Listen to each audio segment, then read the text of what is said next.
ए मायू उठ, मला बसू दे. उठ ग, उठ उठ उठ उठ, बसू दे ना मला. मम्मी इकडे बघ. मम्मी माझ्याकडे नाही, इकडे सगळ्यांकडे बघ. सगळ्यांची तोंड कशी पडलेत, कोणीच काही बोलत नाहीये. पप्पांकडे बघ.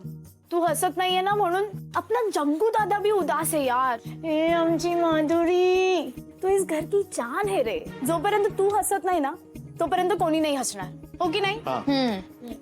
मम्मी हे सोड ग, इतकं सिरियसली नको घेऊ. म्हणजे माहितीये की सिरियस आहे, पण आता जे झालं ते झालं. आपण त्याला बदलू शकतो का? नाही ना. आणि आपलं बरोबर असताना सुद्धा आपल्याला ऐकावं लागलं म्हणजे आपला टाइमच खराब होता असं समजायचं आणि पुढे जायचं. हेच तू आम्हाला शिकवत आलीस ना, आणि आता तूच असं वागतेस. बरोबर बोलते शरू. किती दिवस असं डोक्यात ठेवणार आहेस तू? हा ए भिड़ो, बच्चा है तू मेरा, बच्चा समझा ना. ऐसा रोने का नहीं, एकदम मस्त रहने का रहे, एकदम रापचिक. समझा क्या? क्या बोल रहा भिड़ो?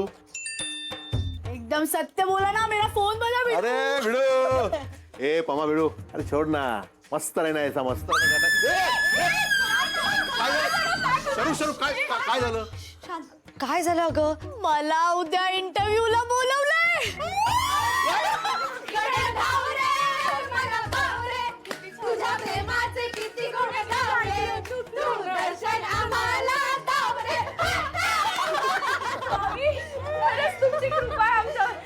थँक्यू. नोकरी मिळणार. एकदम सिक्सर मारणार इंटरव्ह्यू मध्ये तू. एकदम असा सॉलिड इंटरव्ह्यू देणार काय? मम्मी आता शरुताई जॉबला जाणार म्हणजे आरामात घरात पैसे येणार. मग ना आपण आपल्या कॅटरिंगचे ना 2-3 ब्रांच काढून टाकूया. हा मम्मी त्यापेक्षा आपण हॉटेलच टाकूया ना. मम्मी आपण घर घेऊया ना, आपण बंगलाच घेऊया. आपण आशुताईचं लग्न करूया. हा पांडव घालूया. तिच्यासाठी नवी साडी घेऊया, नवी दागिने घेऊया, आणि अजून काय काय करूया.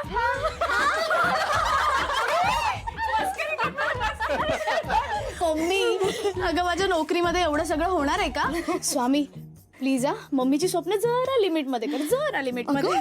तुला नोकरी लागली, तुझा पगार आला ना की थोडेसे पैसे बाजूला काढून ठेव, सगळे खर्च नको करू. Yes madam.